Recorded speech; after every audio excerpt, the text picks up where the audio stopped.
Name 3 different distressing techniques.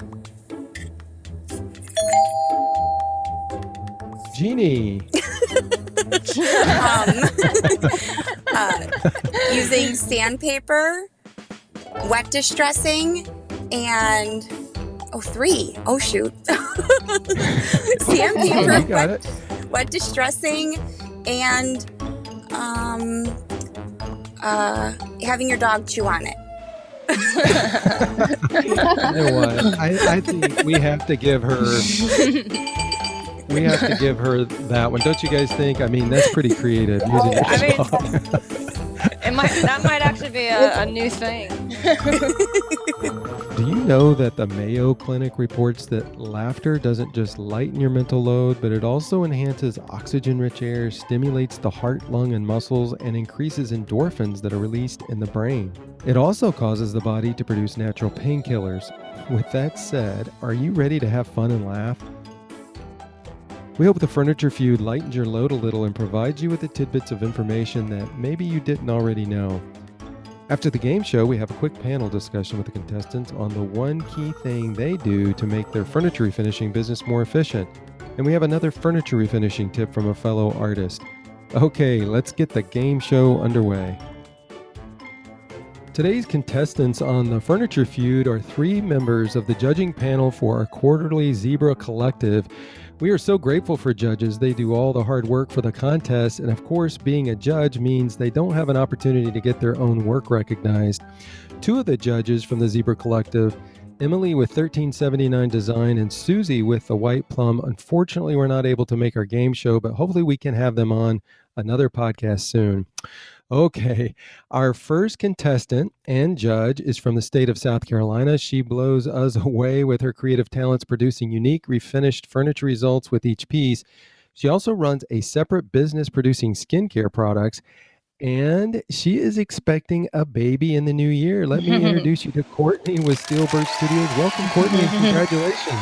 Hey, Lane. Hey, everyone. Glad to be here. Well, congratulations. I know you guys are excited. Yeah, we got a lot going on this side of things, so things are looking a bit different. Yeah. Yes, for sure. Well, we're excited for you guys. Thank you. Our second contestant and judge resides in the state of Illinois. She is an accomplished refinisher and has created phenomenal pieces from a broad range of styles. She has a sweet cottage-style home that looks like it belongs in Monet's estate. Let me introduce you to Jeannie with Blush Vintage. Welcome, Jeannie. Hi, Lane. Thanks for having me. Our third contestant and judge lives in the state of New York. She refinishes furniture, wow pieces each week, plus runs a shop. Her style, like the other judges, is unique and broad. She is an organizer as well and helps keep the Zibra Collective on track each quarter. Let me introduce you to Sarah with Olive and Fern. Welcome, Sarah. Hi, Lane. Thanks. I'm excited to do this. Okay, contestants, are you all ready to play the Furniture Feud? Born ready. Yeah. Yes. Right. Listen, I got to thinking about this. Just as a side note, Jeannie, you are caught in the middle of a potential family feud. I'm not sure our listeners all know that Courtney and Sarah are cousins. And hey, all right, I see what's going on here. They are competitive cousins. Hang tight, Jeannie. I will give you extra care to make sure you don't get caught in the crosshairs, okay? Yes, they might be in cahoots, those 2. That's right. Listen, Courtney, was that your dog cheering you on? No, it wasn't. I was actually wondering whose that was. Whose dog was that anyway? That was mine. Okay, Sarah. That's right. All right. Well, we must note that because we are dealing with sound and not sight, it's extremely important that you have your sound maker ready for each of the game questions. Listeners, each of the contestants were asked to find a sound maker that would identify who they are. It will be my job, and a tough one, to keep track of what noise goes with each contestant, because it can be difficult at times to determine who went first. I may need a little help from our contestants, so put the competitiveness aside at that moment and help me out. If for some reason we can't determine who went first, I have your names in a bowl, and of course I'll draw out your names to see who will answer. Okay, when I call your name, sound your sound. Courtney. There I All am. right. There you are. I believe that's a pet toy. Yeah, it's a little mouse and a squeaky toy. So my cat's all excited. Yeah, she's probably perking her ears right now, isn't she? Exactly.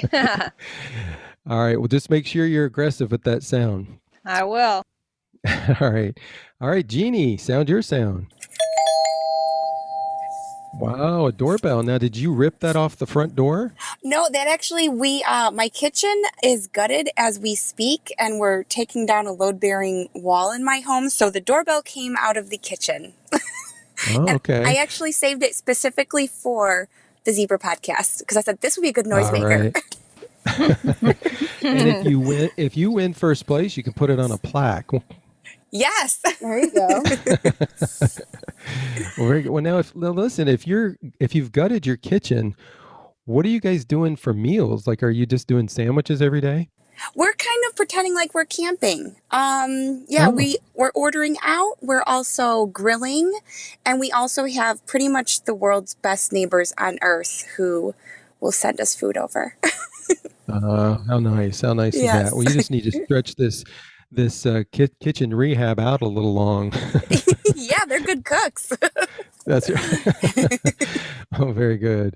All right, Sarah, what's your sound?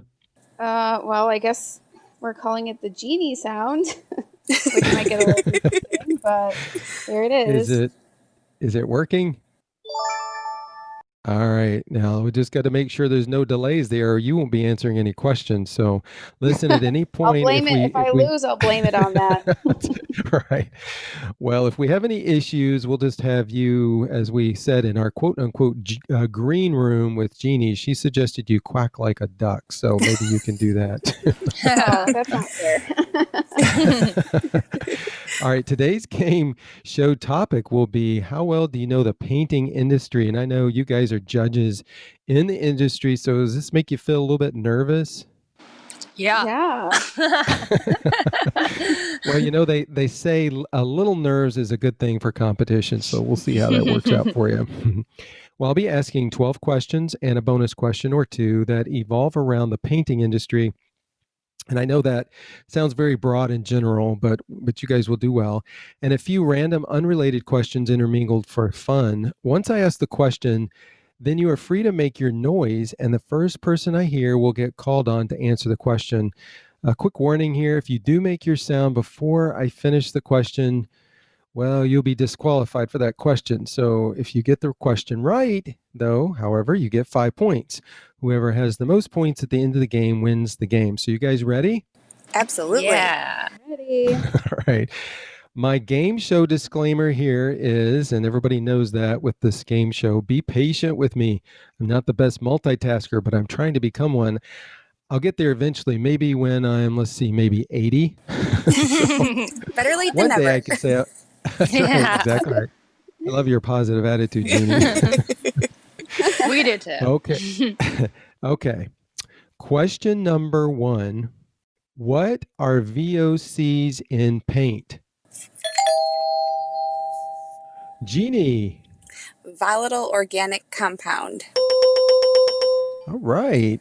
Nice Yay. job out the gate, Jeannie. Very, very, very Yeah. good. Yeah, coming in strong. That's right. My husband's Now, a safety guy, so I kind of am up on it. Yeah, you better get that one right. Yeah. Well, just so people know, maybe those that are maybe new to the industry, VOCs, as Jeannie just said, volatile organic compounds, are chemicals in some types of paints that are released into the air. And these are important, of course, to be aware of because depending on the chemical, they can have short or long-term adverse health effects. And the good news is a lot of paint companies now have low to zero VOCs. So that's excellent. All righty. All right. So question number 2. Name 3 different distressing techniques. Jeannie. Using sandpaper, wet distressing, and 3. Oh shoot. Sandpaper, You got it. wet distressing, and having your dog chew on it. You know what? I think we have to give her that one. Don't you guys think? I mean, that's pretty creative using your spot. That might actually be a new thing. I know. Starting a new trend. Yeah. All right. Well, some of the things that could be in this answer would be, as she said, sandpaper, wet distressing, scrapers, candles, strippers, dry brush, Vaseline. There's different types of things. I guess Vaseline maybe. I think if I understand that correctly, that you can put some Vaseline on in some places even before you paint. Yeah, and then you wipe it off. Yes, and it uses as a resist. Well, very good. Question number 3. Now, this is a multiple choice question with 4 choices given. So I will read those 4 choices before you chime in with your sound maker. Which country consumes the most chocolate per capita?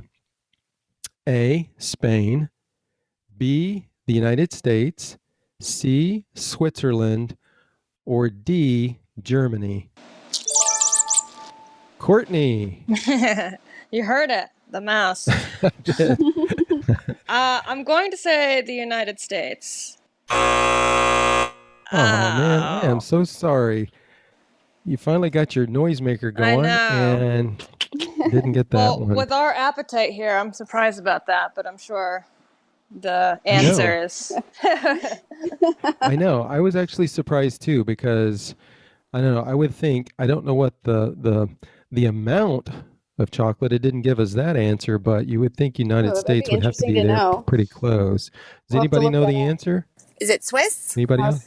Switzerland. Swiss? Yes, Jeannie. Yeah. Yep, you got it. Yep. Okay. Let's do a quick tally for where we're at right now. Jeannie is in the lead with 10 points, and Sarah and Courtney, they have their eyes on the prize. We both agreed not to answer any questions, so. All right. All right. Question number 4. If you miss this question, you will be disqualified as a judge. Just joking. No pressure. Thanks, Lane. I'm sorry. You'll know why I said that when I asked the question. Name 3 different paint mediums commonly used to paint furniture. Uh-oh. I'm having one of my blanks. I think Jeannie. Was that Jeannie? Yeah, I think so. Okay. Yeah. Okay. Sorry. All right. As those who listen to this game show faithfully, you'll know that I have those moments periodically throughout the question. So go ahead. Go ahead, Jeannie. You got to name 3 different paint mediums commonly used to paint furniture. Milk paint, chalk paint, and acrylic paint. You got it. Good job. Ooh. Very good. Yep. Very nice. Anybody you want to throw out any other ones? Enamel. Right? Yep. There's ceramic based. Yep. Lacquers. And mineral, I don't know that. Yes, I'd say clay based. Oh, yeah. Mineral is acrylic based, though. Mm-hmm. Yep, clay. Yeah. I'm curious, out of the 3 of you, what one paint medium do you tend to gravitate to more than others? Acrylic on my end. Really? Mm-hmm. Okay. What would you guys say, Jeannie and Sarah? I'd say it really depends on what the finished look, like either the client or myself is after. So I don't stick to one type of paint or one type of brand. Whatever one is best suited for the overall outcome is the one that I will choose. So yeah, if that makes sense. That's a good answer. And that is true. I believe, because of, as you said, client request or just the type of piece that you're painting sometimes calls for a different type of paint. Just not necessarily the color, but like if you're going for a super clean finish, I maybe wouldn't, as much as I love chalk paint, I wouldn't reach for a chalk paint. I might reach for an acrylic paint or like another one that's an enamel type paint I'm not fighting an uphill battle. Right, texture. Right. It's great that there's so many different brands and options out there too, Yes. I know. I love it. I know. It really is a broad selection of different types of paints and brands, and you see them all over the social media world, and it's cool too because you see, refinishers, as you guys just testified to the fact that you're using multiple brands. So that's great. All right, moving on into this exciting game show. Question number 5.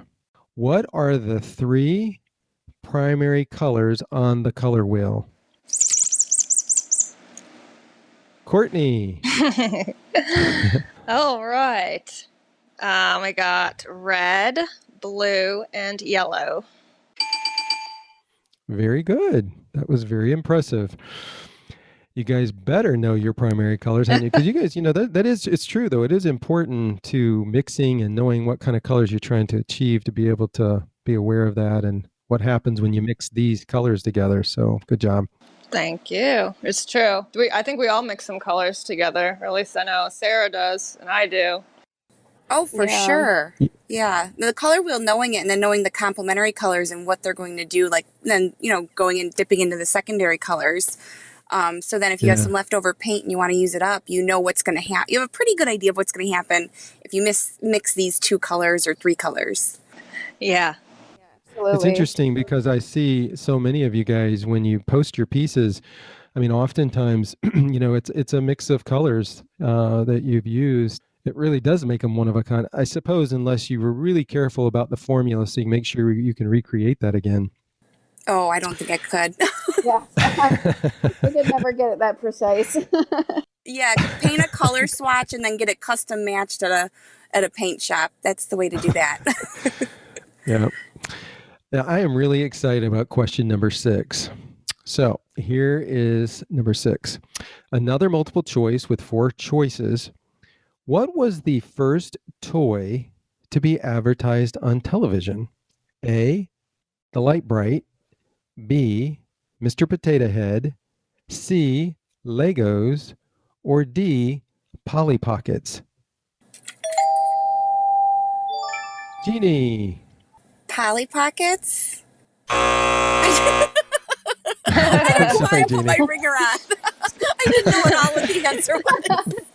Do you know something, Jeannie? It was just exciting. I just have to say this. I bet you guys don't even know what most of these toys are. Am I correct in saying that? No, I know all of them. Yeah. Oh, you do? Okay, Yeah. because all 3 of you guys are pretty young, and so I'm thinking these things probably, not all of them, probably predate you in some way. So I thought this is going to be interesting to see how this. Okay, so I'm going to do this just for fun. I'm going to ask the question again. Of course, Jeannie didn't get it, so I want to see who gets it between the 2 cousins, between Sarah and Courtney. Okay, so I'm going to ask the question again, and then I'm going to let you guys chime in with your sound maker after I finish the full question and the listing. Okay, you guys ready? Yeah. Okay, what was the first toy to be advertised on television? A, the Light Bright. B, Mr. Potato Head. C, Legos. Or D, Polly Pockets. Courtney. I am going to guess Mr. Potato Head. Wow. Now, was job. that really just a guess? I kind of figured it was definitely not Polly Pockets, and it was not. Yeah, that was 280s. That's what I was thinking. Because I had my fair share of Polly Pockets. And Light Bright, too. Light Bright was my second guess, but Mr. Potato Head seems more old school to me. So, yeah. It was an educated guess. Yeah, that would have been my guess, too. Yeah. Well, I have to say, with respect to Polly Pockets, my 9-year-old still plays with well, I don't even know when Polly Pockets exactly came out. I didn't know if it was an older one or a newer one, but I mean, I do know it's a new one still played with. I want to say like early 90s because I definitely played with them and I'm 34. Okay. I think a lot of toys they've relaunched over the years, like kind of like made it a little bit different, a little bit more current. So there's been several ideations of, Mr. Potato Head and whatnot. Yeah, and I think even the Light Bright, I've seen some tiny ones. Have you guys seen those? They're like little handheld Light Brights, that have batteries and you can just make little things out of them. So. Oh yeah. Mm-hmm.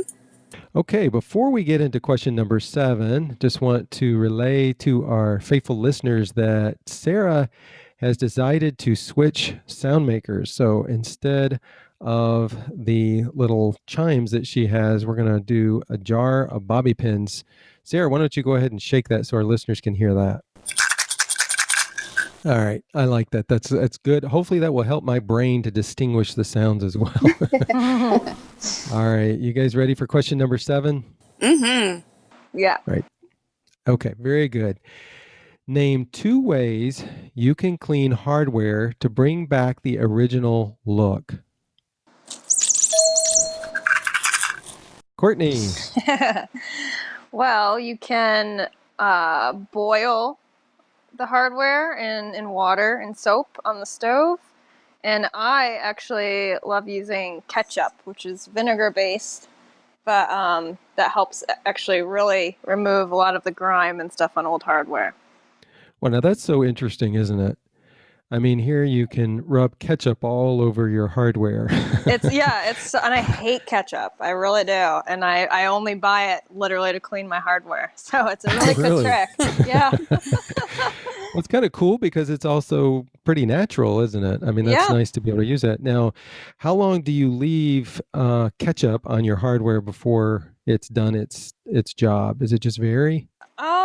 It works pretty quickly. I just, a lot of times if I'm working on other things, I'll leave it overnight. But honestly, like even a half an hour does a pretty good job with a good, scrubbing pad and some ketchup, and it really works pretty well. Yeah. Now, when you say the other option was boil in hot water, how is that? You can probably see it kind of being transformed. Is that how you know when that's ready? Yeah, a lot of times I'll just like boil the water on the stove and make it, a little soapy. And yeah, you can literally, a lot of it is like just dirt and things like that. So if you let it boil for a while and actually after it's cooled, you can, then scrub it. That works as well. I do find the ketchup works the best though. Yeah. Okay. Well, very good. Does anybody else have any others that they want to suggest? Yeah. These are... My favorites is kind of a combo of Sarah's. I boil white vinegar in a designated hardware container, and I give them a toss in there. And then after a few hours or overnight, depending if they're all metal or if they have that kind of almost like plastic substrate underneath them, then I scrub them with steel wool. Yeah. Very good. Anything else? Sarah, what do you use? Nope, do you that's use the only thing I use.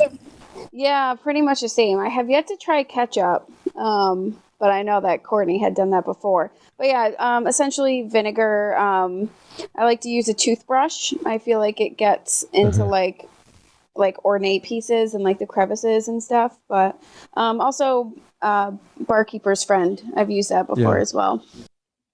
Yeah. Now, a couple others that we had on our list, I don't know if you guys have used, is Coke. Have you ever tried Coke? No. Heard about it, but... That apparently is an option. And then something else on this list is Crockpot. I'm not sure how that would... I guess it's similar. I've seen that before. It's heating it up. Yeah. Gotcha. Okay, well, very good. Well, you know what? It's time to check scores. And where we stand right now is a bit of a tie between Courtney and Jeannie, who each have 15. Dun, dun, dun. That Polly Pocket got me. Why, Polly? I still can't believe that America doesn't eat all the chocolate, because I know I eat a lot of chocolate. At least maybe it's just me these days, but yeah. Oh, clearly we need to start eating more. I know. It's good, Sarah. It gives us justification to have more chocolate, and or it makes you want to move to Switzerland. I feel like I want to win that competition. Yeah. And Sarah is revving her engines because she's going to come from behind and show, well, Courtney and Jeannie up, maybe, possibly. So we'll see what happens here with question number 8. Get that jar of bobby pins ready. Yeah. All right. We do have another multiple choice question for number 8. And here's the question.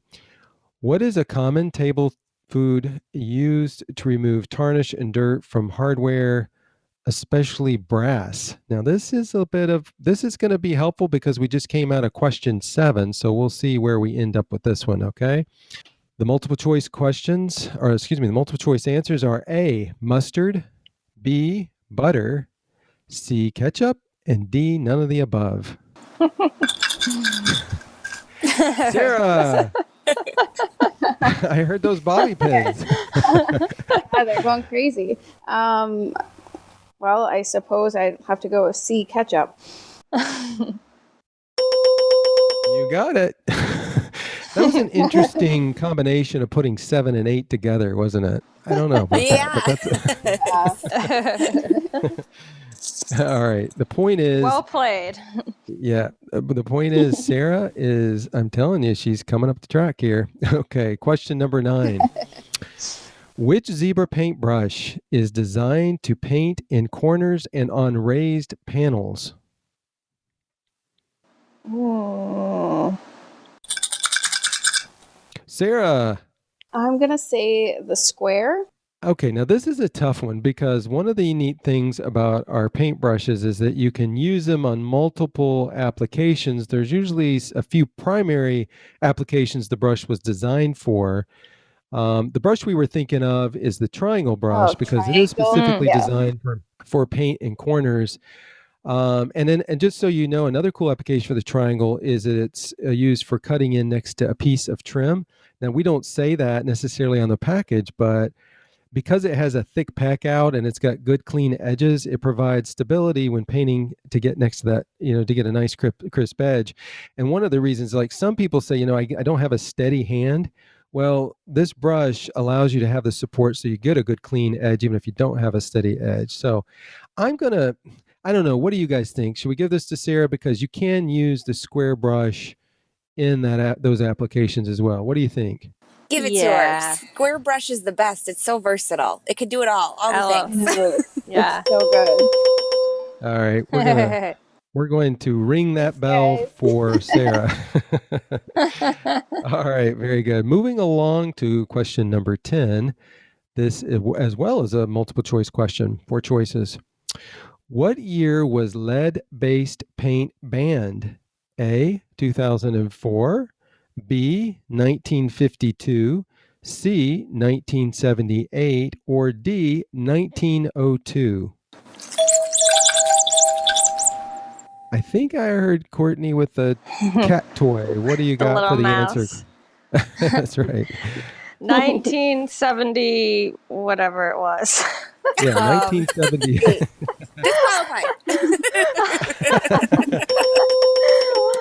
All right, Jeannie's getting tough here. Oh, man. It's a good thing I didn't have like 1875 or something like that. That was C was the only one I had that had 70 in it, and that was 1978. So yes, lead-based paint was banned in 1978. So good job, Courtney. Sweet, I got it right. Okay, good. I was confirming I got it right. That's what I thought. Yes, you got it. You shouldn't have, but you did. That's the 70s. Jeannie's going to dispute this, especially if you get down to the end and it's a tie. Fair enough. She's going to be harassing you on Instagram, I have a feeling. And here I thought it was going to be between Sarah and Courtney as far as family feud, but it looks like a different feud's boiling up here. We're all family here. That's right. You're exactly right. All right. So question number 11. I like this one too. It says, what are the 3 secondary colors? I think Jeannie squeezed out on this one. So what do we got, Jeannie? What's the answer? Purple, green, and orange. And you said that so confidently without any hesitation at all. Yeah. I am so impressed. I'm obsessed with the color wheel. Are you? I love it. All right, so let's have a little fun here. So if you take the primary colors, red, blue, and yellow, and then you take the secondary colors, green, orange, and blue, let's just discuss what you get. What colors from the primary wheel make these secondary colors? So let's say green. What 2 colors do you have to mix to get green? Blue and yellow. Yellow, good. blue. Very good. Man, you ought to get a couple extra points on that one. All right, what about orange? Yellow, red. Red and red. Yeah, man, Jeannie is just, I tell you what, anybody has any questions about color combinations and the color wheel, Jeannie She's your is girl. the one to go to. That's right. Yeah. I just And love what it. about? It is fun, isn't it? Yeah, it's endless Okay. possibilities. Yeah, you're right. So what about purple? Red and blue. Blue and red. I like the way the two of you switch those up. Jeannie says red and blue, Yeah. and Courtney says blue and red. That is funny. All right. That was fun. I enjoyed that. Okay. Question number 12. And this one is a little bit of a different trivia question from our typical paint, but nonetheless, we're going to throw it in here. So here's the question. Which country produces the most coffee in the world? Sarah. Oh, God. This was a mistake. I just got excited. Sarah, was that a mistake? No, she knows. Oh boy. Colombia. I don't know. Well, what we have down here is Brazil. South American, I think. Brazil. Yeah, I should have just said, yeah, that's, if you'd given that one, then we could have given that to you, but we're going to have to go with Brazil, unless I'm really ignorant on my countries here. We got two separate countries, Brazil right? is much larger than Colombia, so that makes sense if I'm remembering correctly. Yeah, but so is America, and we don't eat all the chocolate. Well, yeah, that is a we don't really have great point. we don't have the ideal climate for growing coffee. True. All right. We have a pretty intense tie going on here between Courtney and Jeannie with 20 each. And Sarah still has an opportunity because she's come from behind and she's at 10. And the reason why I say that is because we're at our bonus question. And that bonus question is worth 10 points. So if you answer it correctly, you get the 10 points. But there's a downside. If you answer incorrectly, you lose 5 points. Okay? Oh. High stakes. I think you guys will enjoy this question. That's right. Are you guys nervous? Do I hear the bobby pins like making a noise because Sarah is so nervous back there? Oh, my hands are shaking. That's right. All right. Here's the question. Do we need to take a breather, like breathe in, breathe out, breathe in, breathe out, get real calm here? No, it's go time. We got our game faces on. All right. Very good. All right. So here's the question. Name 5 different furniture paint brands. I believe Jeannie got that one. Jeannie, name those 5 different paint brands. Annie Sloan, Wise Owl, the Chippy Barn, Fusion, and Shekato Interiors Milk Paint. Woo. Yes, Nice. excellent. That was good. Yep. Yes. Very, very good job of that stressful question with that intensified point of 10 points. That was good. Very good, Jeannie. All right. Yes. So here's where we're at here because that was a 10-pointer. It's a key turning point. That's right. That means you're a superstar, is what it means, girl. That's right. What that means is that Jeannie comes out of this game with 30 points, Courtney with 20 points, and Sarah with 10 points. All of you guys honestly did a really good job. I mean, this was excellent. So congratulations to Jeannie because Jeannie won the game. She receives our brand new 2.5-inch angled sash brush and one of our new aprons. And of course, yes. Thank you. And Sarah and Courtney, you also each receive one of our new aprons. So, Oh, Yay. Thank you. that's exciting. Congrats, Jeannie. Congrats, Jeannie. Yay! You beat the little cousins. congratulations to Jeannie and congratulations to Courtney and Sarah for playing this game. And all 3 of you guys did great. Good job.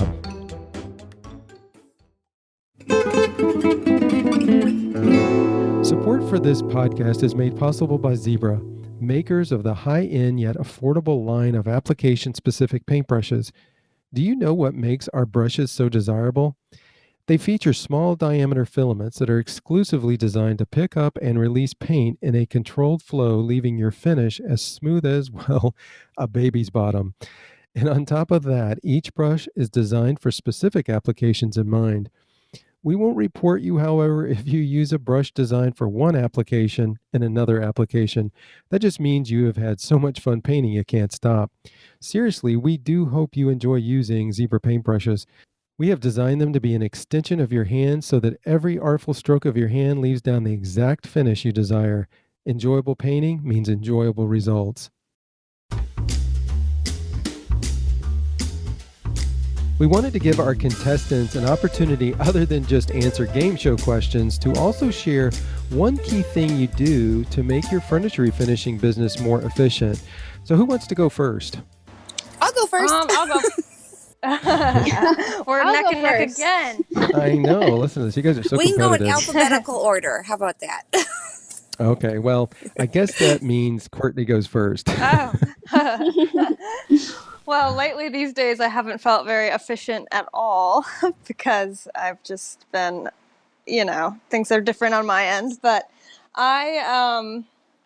something that's just been really helpful is I have a little book that I write everything down in, like when I buy a piece, how much I buy it for, what the materials are that I buy for it. It's just, it's more like an organizational thing, maybe that is so helpful to me, but it just helps me see like what pieces I should be working on next, how much I've invested, and how much I end up selling it for, what my profit is. And that just helps me keep organized. And I think that's just really important for the business side of things. Do you find yourself going back and looking like maybe a few weeks back or to some previous pieces? Oh, yeah. And that's another thing, too. I mean, it helps me see how much I've sold a piece for in the past, as even as far back as a year or more. Wow. So it's a really detailed thing that it just helps me, like, okay, I've had this piece for 3 months. It's time for me to work on it. And I know what I've invested in it. And I don't know, just a little trick that is really handy for me. Wow, I like that. Sarah and Jeannie, do you guys do anything similar to that? Kind of similar in regards to keeping track of prices. I don't do the dated thing. I can't rush my creative mind. It'll come to me when it comes to me. It might be a year, it might be one day. Yeah. But I do, as far as streamlining, just making the process, like the quoting process, easier. I used to kind of agonize and go back and forth and be unsure of myself. I've come up with a formula where I do it by the cubic inch of a piece. So it sounds kind of Emily from 1379 Design, our other fellow furniture collector. She thinks I'm kind of crazy, but it works. And it's quickly, it's a quick formula. It takes the emotion out, and then it's just easy. And sometimes too, you underestimate a project depending if it's really long and short as opposed to, say, taller and wider. It gives it a uniform, no matter how it is shaped, tall, long, any of that. So if that makes sense. Yeah, no, that's that's excellent. a good idea. Okay. Sarah?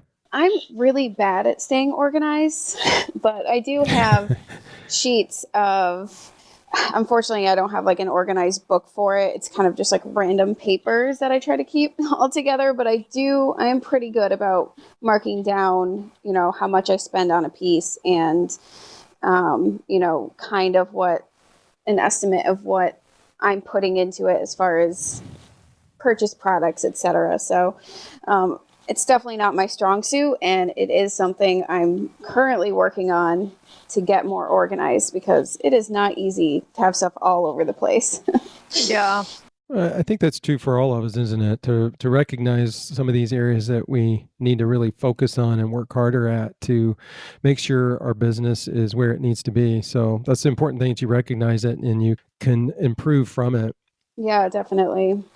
I finally broke down and accepted that I can only do so much as one person, and I hired an assistant because I can't keep up with messages and all like that organizational aspect. I just couldn't do it. It got really overwhelming. So I guess that's part of my answer is realizing the stuff that you actually can't take on yourself. Because I'm like, I've got to do it all. Like, I can do it. If there was like 40 hours in a day, I probably could do it. But, just accepting that sometimes you do need help with stuff like that, I think is really important. But also on the creativity side, I've learned to work with multiple pieces at once, and that keeps my creativity flowing. And it also, as far as, you paint something on one piece, and then while that's drying and curing, you can go work on something else too. Like, I like to jump back and forth, and it kind of keeps things fresh, as opposed to just spending like a solid week straight on one piece. It can get a little monotonous, I feel. So true. Sarah gets pieces out like no one I know. Like I'm always so impressed with how many pieces she gets done in a week, and they're all like amazing. So I'm always impressed. Thanks. Well, that's a fascinating. Yeah, long work days. Yeah, that's a fascinating discussion too, because everybody works a little bit different. So I guess my question to Courtney and Jeannie is: do you typically start a piece and finish that piece before you do other pieces, or are you like Sarah, where you've got multiple pieces going at once? For me, it kind of depends on what's going on with my family. So right now, my family's been home nonstop, so it hasn't been as easy to do the jumping back and forth, because once I work on a piece for, a few hours, I need to go do something with them or, attend to what they're doing. It's not like when they were in school all day long and I could, work nonstop. So it depends. I try to be fluid in life, and especially fluid for my family, to just be wherever I need to be. Right. Yeah. I try to do multiple pieces at a time, but I'm usually working on one that is like a huge project, like stripping the veneer or stripping the finish. I haven't made things easy on myself these days, so I've been sticking to one, and it hasn't been by choice, really. It's just kind of how things have fallen into place. But I think that's the wisest way to do it, is if you can do a couple pieces at a time. By all means. Yeah, and to have those pieces at different stages too, like what you just mentioned. So you're not stripping three pieces at the same time, but you've got one you're stripping, another you're painting, or whatever. Right. I guess. But I could see that being efficient too, where you're just, you're doing each phase of the refinishing process on all the pieces at the same time. But it really is about what's best for you and what's going to work well for you. And For Courtney, her pieces lately, they're all super labor intensive, so I can see why your efficiency on those pieces would be just focusing on the one, because you have been doing pieces so much labor that has to go into it. Oh my gosh, with morning sickness, it doesn't really go it doesn't go so smoothly. Yeah. I bet that's rough. I can imagine. Things are better now, so, and I got my big piece that I was working on for weeks done, and now I'm like, what can I just easily paint? I'm so looking forward to that. Right. Leisurely. Oh my gosh. One last question for you guys. What are you guys enjoying the most right now about your refinishing business? I'll go. I'm enjoying, how I just mentioned before, just being able, because it's my business and I can just do things when I need. I have a timeline for client work, but I can be flexible to whatever my family needs that day, whatever I need that day, or, what's happening with the weather outside. If I can't work outside, I like that it's just a lot of flexibility. And it's not this rigid schedule, or rigid where I have to be in an office somewhere at a certain time.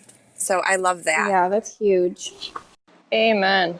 Yeah, I would probably say the same thing. Just like, how blessed I feel to be able to make my own schedule and work on what I want when I want to. It's just, what more could you ask for? It's such a rewarding thing to be able to create and, make a living off of it. So I feel super fortunate. Yeah. Do you guys feel like, I can't believe people pay me to do this because this is awesome? That's how I feel. I don't know. All the time. Yeah. No, it is. It definitely is such a difference to look back on my past jobs that I've had, and to kind of step back and realize what you have now is something that you truly love doing and you're passionate about. And obviously it's not always, the easiest thing being your own boss. It certainly puts more pressure on you, and, if something goes wrong, you're the only one to blame. But aside from all that, it's so rewarding to truly love what you do. And yeah, I'm so grateful to be able to do this. Yeah, excellent insight by all three of you. We really appreciate you guys taking the time not only to be on the game show and have a little fun, but also to provide some answers to some of these questions that I think a lot of people are wondering and we're eager to hear. So thanks again, and you guys have a great rest of your day. Thanks, Lane. You too. Thanks so much, Lane. Thank you, Lane. Good job, girls. Bye, girls. Bye. Cheers. If you have a refinishing tip that you would like to share, send me an email at lane@enjoyzebra.com. Put refinishing tip in the subject line and describe the tip in the email. Today's refinishing tip comes from Eliana with Why Not Redesign? Hi, friends. This is Eliana with Why Not Redesign. I'm here today with what I hope will be a useful tip for everyone. Color decks are useful and often necessary, but not always available from paint manufacturers or retailers, and often can be expensive. So I said to myself one day, why not make my own? An easy and inexpensive way to create them is by using craft sticks each time that you open a new can of paint, and especially when you create a new custom color. I purchase mine in bulk from Amazon and keep them handy. I write down the brand and name of the paint and dab it on with my finger. If I've created a new custom mix, I write down the ratios used and the name of my customer, which helps me both name the new color and remember how to recreate the mix for future uses. By taking this step, I've created my own inexpensive color decks for each paint company. As a bonus, I can use them in consultations with prospective customers, which is super useful. I store them in baggies or jars, but I also drill holes, a small hole on them, and use a tie wrap to separate them by paint company. I hope this was a useful tip for everyone. Goodbye. Who doesn't like the idea of being more organized? And your tip, Eliana, does just that with all the many colors refinishers use. Thanks so much. Our podcast is now up on YouTube. Simply type in the YouTube search window, Enjoy Zebra. Make sure you spell Zebra with an I. You'll not only hear today's podcast, but you can also see any related images to our topic along with the artist. Our channel also provides you with several how-tos and project inspirations available to enjoy. Please subscribe as we continue to grow this channel. It's time for a new monthly contest theme for the Zebra Review. It's Summer Sunsets for the August theme. Entries are open until August 31st, 2020. Wow, even saying August makes me do a double take. Hard to believe we are on the tail end of summer. But it's not over yet, so let's continue celebrating summer by having you paint your entry piece in a color or colors from the summer sunsets. That means you have quite a few color choices in the hues of a sunset. Use the hashtag #TheZebraReview and you'll have your piece before our judging panel as they will choose 3 winners. Great prizes await the winners from Mud Paint, D Lawless Hardware, Surf Prep Sanding, and Zebra Paint Brushes. All pieces refinished from January 2020 to August 31st, 2020 are eligible for entry. We have some exciting news here at Zebra. We are launching a new website on September 1st. We cannot wait for you to see it and enjoy it. We'll have much more to share about this website and its launch in the coming days, so stay tuned. We hope you enjoyed this episode of the Zebra Blogs Before and After Furniture Refinishing podcast. Today's episode is also featured on the zebrablog.com along with contact information for today's guest. Your comments and suggestions for future episodes are always welcome, and we encourage you to share those by clicking on the podcast slide in our header at thezebrablog.com. That's zebra with an I blog.com. Thanks for listening. Stay safe and happy refinishing.